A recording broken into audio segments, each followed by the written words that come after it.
చాలా బ్యారియర్స్ తర్వాత సట్లేజ్ అనే మూవీ జీ5లో రిలీజ్ అయింది సార్. రిలీజ్ అయిన 2 రోజులకే దాన్ని అంటే ఖలిస్తాన్ ఉద్యమం జరిగిన కాలం, ఆ తర్వాత పంజాబ్లో పోలీసుల వికృత కృత్యాలు, అనేక ఎన్కౌంటర్లు జరిగాయి, చాలా మందిని చంపేశారు. అయితే ఖలిస్తాన్ ఉద్యమ కాలంలో ప్రజల మీద అమలైనటువంటి నిర్బంధాన్ని, అలాగే ప్రభుత్వం వైపు నుంచి జరిగినటువంటి హత్యాకాండని, ఆ సందర్భంగా అనేక మిస్సింగ్ మరణాలు జరిగినాయి.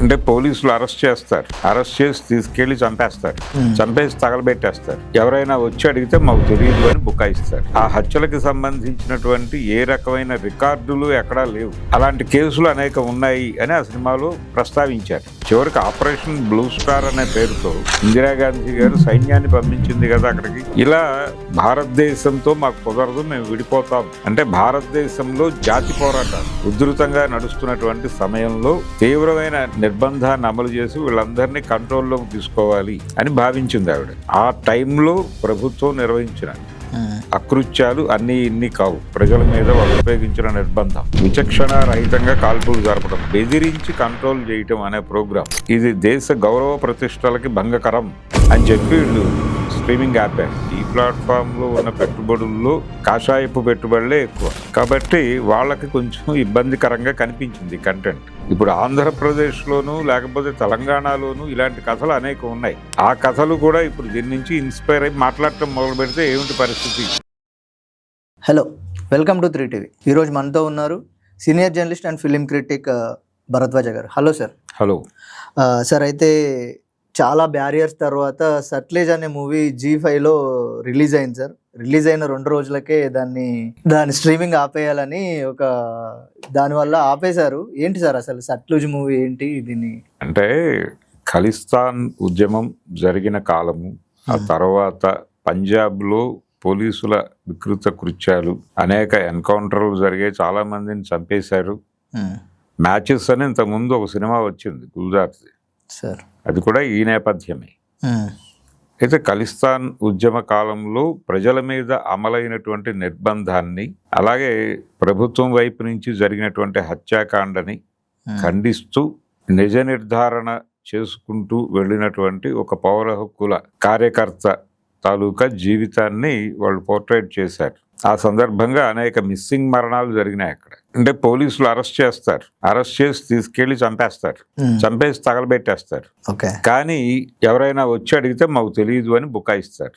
ఇలా అనేక మంది చనిపోయారు, అనేక మందిని చంపేశారు.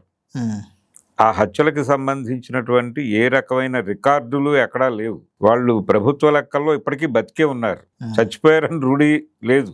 అలాంటి కేసులు అనేక ఉన్నాయి అని ఆ సినిమాలో ప్రస్తావించారు.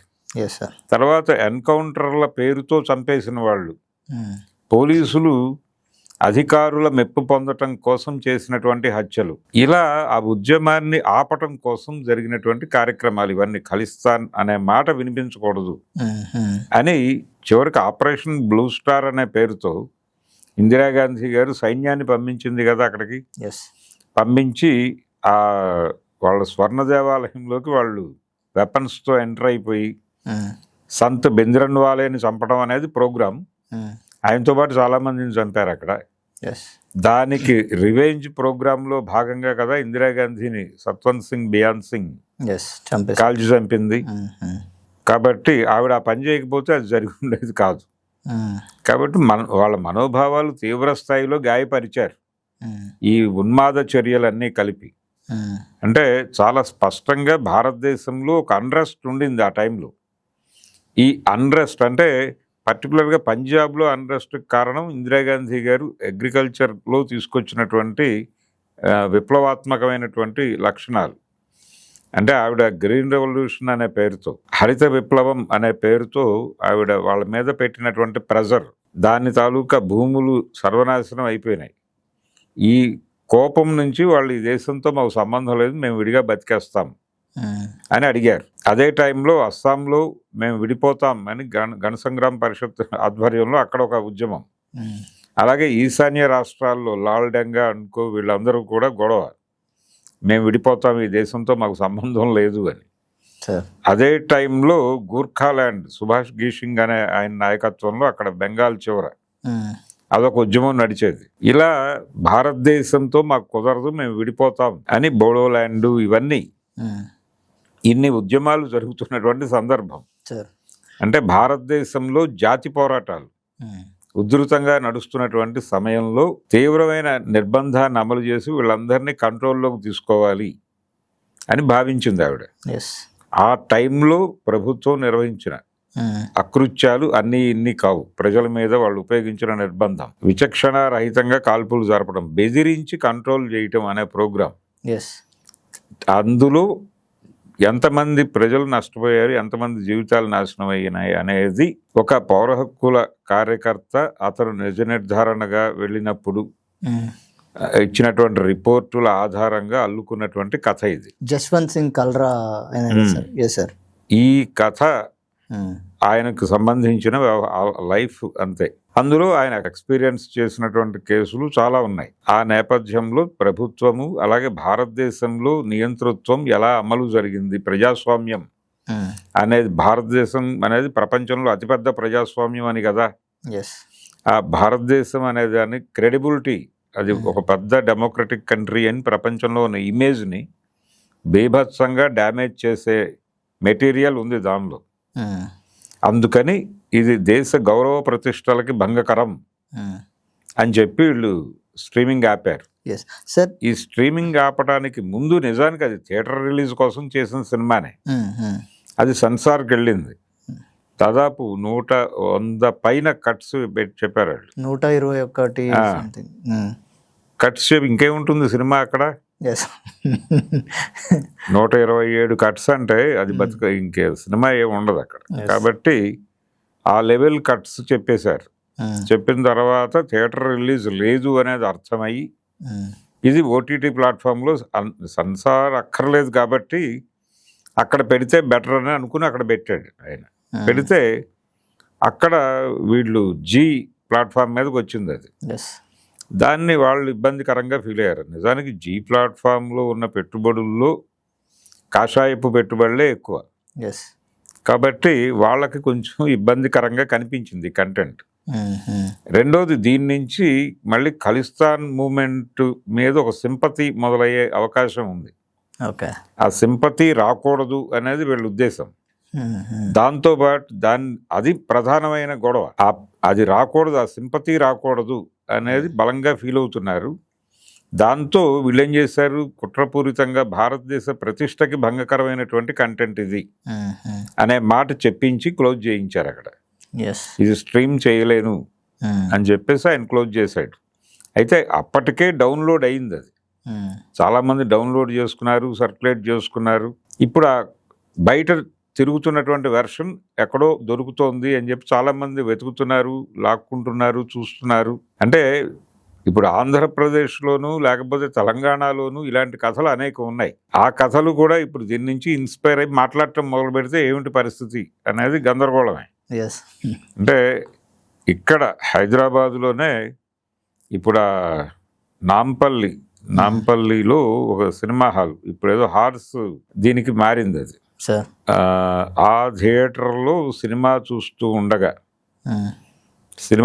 ఉండగా ఇద్దరు అప్పటి people's war regional committee secretary Gopagani ఐలయ్యని, ఆయన కొరియర్ని, ఉమర్ ముక్తార్ అనే సినిమా చూస్తుండగా థియేటర్లో ఉన్న అందరు ప్రేక్షకుల సమక్షంలో అరెస్ట్ చేసి తీసుకెళ్ళి చంపేసి మాకేమీ తెలియదు అని ప్రభుత్వం బుకాయించింది. ఎన్టీ రామారావు గారు సీఎంగా ఉండగా జరిగింది ఇది. కాబట్టి వీళ్ళకి ఇన్స్పిరేషన్ కూడా అదే. ఖలిస్తాన్ ఉద్యమము, ఆ ప్రాంతాల్లో వాళ్ళు చేస్తున్నటువంటి అకృత్యాలను వీళ్ళు అడాప్ట్ చేసుకుని ఇక్కడ కూడా చాలా మందిని మిస్సింగ్ పేరుతో చంపేశారు.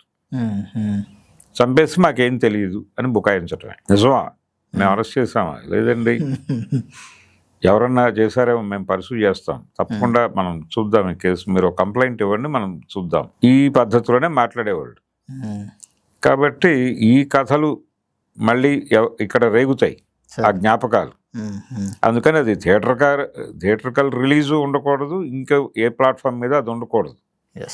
అంటే ఈ రకమైనటువంటి నిర్బంధం భారతదేశంలో అమలైంది, ఇప్పటికీ అమలవుతోంది. స్టిల్ ఆ నిర్బంధం ఉంది. కాబట్టి ఈ నిర్బంధం తాలూకా భారతదేశం అనేది అతి గొప్ప ప్రజాస్వామ్యం అనే ఒక బూటకపు ఇమేజ్ ప్రపంచంలో లైవ్లో ఉండాలి అనే ఉద్దేశం. ఎస్.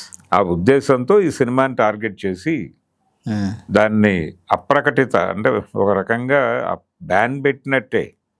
ఎస్. ఎమర్జెన్సీలో కూడా చాలా సినిమాలు ఇలా తొక్కారు. కిస్సా కుర్సీకా లాంటి సినిమాలు అది వెటకారంగా తీసినప్పటికీ సినిమా రిలీజ్ అయిపోయారు. దానికి కూడా డిస్ట్రిబ్యూటర్లు అందరూ డబ్బులు ఇచ్చేసారు ఆ సినిమాకి. ఓకే. అప్పుల పాలు అయిపోయాడు ఆ ప్రొడ్యూసర్. అలా టార్గెట్ చేసి చంపేయటం అనేది స్ట్రైట్కి ఉంది. ఎస్. కాబట్టి ఈ సినిమా చూడటం అనేది ఇప్పుడు జనాలకు ఇంట్రెస్టింగ్గా మారింది. ఎట్టి పరిస్థితుల్లోనూ ఈ సినిమా చూడాలనుకుంటున్నారు. ఎస్. ఆ కంటెంట్ ఎక్కడ అవైలబుల్గా ఉంటే అక్కడ తీసుకుని, అంటే పర్టికులర్గా టేకింగ్కి సంబంధించి అతను వాడినటువంటి టెక్నిక్ అంటే చాలా సంఘటనలు నిజానికి చూపించకుండా ఆ ఎక్స్ప్రెషన్లోనే దాన్ని ధ్వనింపజేశాడు అతను అనేది ఆ టెక్నిక్ని వాడారు. అయినప్పటికీ వీళ్ళు పట్టుకుని సినిమాని తొక్కారు అనేది ఇప్పుడు బయట క్రిటిక్స్ మాట్లాడుతున్నటువంటి మాట.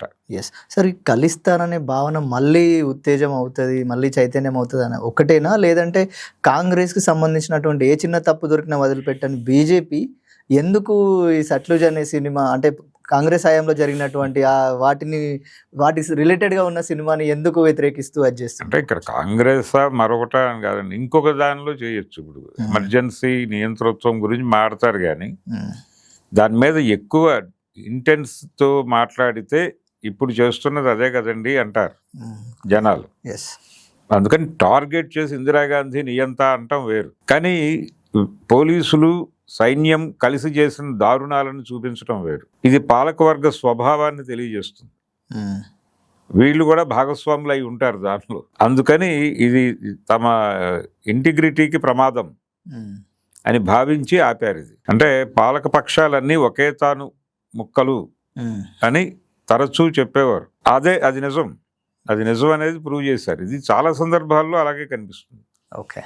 ఇప్పుడు అనవసరంగా ఇంత అంటే నేను అన్నది అందుకే భారతదేశం అనేది ప్రపంచంలో అతిపెద్ద ప్రజాస్వామ్యం అనే ఇమేజ్కి ఇబ్బంది కలగకూడదు. ఆ ఇమేజ్ని డ్యామేజ్ చేసే సినిమా ఇది. అందుకని దీని స్ట్రీమింగ్ ఉండకూడదు. మరి ప్రపంచ దేశాలలో స్ట్రీమింగ్ అవుతుంది కదా సార్, ఒక ఇండియాలో తప్ప? చాలా చోట్ల తీసారే. లేదు సార్, వేరే దేశాలలో అయితే స్ట్రీమింగ్ ఉంది, ప్రస్తుతానికి అయితే ఇండియాలో ఆపేశారని. ఇండియాలో అంటే ఖలిస్తాన్ అనేది భావజాలం మళ్ళీ తిరిగి అందుకుంటుంది అనేది ఒక అభిప్రాయం ఉంది వాళ్ళకి. కెనడాలో ఇప్పటికీ జీవిస్తోంది అది. కెనడాలో అడపాదడపా వాళ్ళు మీట్ అయ్యి మాట్లాడుకుంటూ ఉంటారు. పంజాబీ యూత్ ఆ రోజుల్లో జరిగిన దారుణాల గురించి మాట్లాడుకుంటారు. అంటే గుల్జార్ తీసిన సినిమాలో అండర్లేయర్గా ఉంటుంది కానీ దాన్ని ఇంత ఇంటెన్స్గా చెప్పలేదు. ఇక్కడ వాంటెడ్గా ఒక బయోగ్రఫీ చెప్పే ప్రయత్నంలో భాగంగా అతని ఎక్స్పీరియన్సెస్ చెప్పే ప్రాసెస్లో వీళ్ళు చాలా విషయాలు మాట్లాడేశారు. ఇప్పుడు సపోజ్ ఇక్కడ కూడా తెలుగు సమాజంలో బాలగోపాల్ గారి బయోగ్రఫీ ఎవరైనా తీస్తానికి బయలుదేరితే చాలా విషయాలు మాట్లాడాడు. చాలా విషయాల్లో ఆయన జీవితం ట్రావెల్ అయింది. ఆ ట్రావెల్లోకి కెమెరా పెడితే చాలా విషయాలు బయటకు వస్తాయి. అది తట్టుకోవడం కష్టం, ఏ ప్రభుత్వానికైనా కష్టం. కాంగ్రెస్ ప్రభుత్వానికి కష్టమే, తెలుగుదేశం ప్రభుత్వానికి కష్టమే, భారతీయ జనతా పార్టీ ప్రభుత్వానికి కష్టమే. కాబట్టి ఇప్పుడు బాలగోపాల్ గారి బయోపిక్ అనగానే ప్రభుత్వాలు కంగారు పడి ఆ డైరెక్టర్ని తీసుకెళ్లి లోపలేసినా వేస్తారు. లేదు ఇంకెవరైనా శేషయ్య గారి బయోగ్రఫీ తీస్తాను అని ఎవరైనా ముందుకు వస్తాయి అంటే పౌర హక్కుల సంఘాలు ఆ రోజుల్లో యాక్టివ్గా ఉండి ప్రతి సందర్భంలోనూ ఒక ఫ్యాక్ట్ ఫైండింగ్ కమిటీ వేసేవి. ఆ ఫ్యాక్ట్ ఫైండింగ్ కమిటీ రిపోర్టుని వీళ్ళు పబ్లిష్ చేసేవాళ్ళు. ఆ పబ్లిష్ చేసిన ఇప్పుడు వంగవీటి రంగా గారి హత్య జరిగింది, దాని మీద ఒక ఫ్యాక్ట్ ఫైండింగ్ రిపోర్ట్ ఉంది. బయట ప్రచారంలో ఉన్న కథకి ఆ ఫ్యాక్ట్ ఫైండింగ్లో ఉన్నటువంటి కథకి తేడా ఉంటుంది. ఆ నేరేటివ్ ఉంచాలనుకున్నప్పుడు దీన్ని చంపేస్తారు. సో ఇలాంటి ఇబ్బందులు ఉంటాయి. ఆ ఇబ్బందులు ఆ పర్సన్స్ జీవితాలను తెరకెక్కిస్తే ప్రమాదం.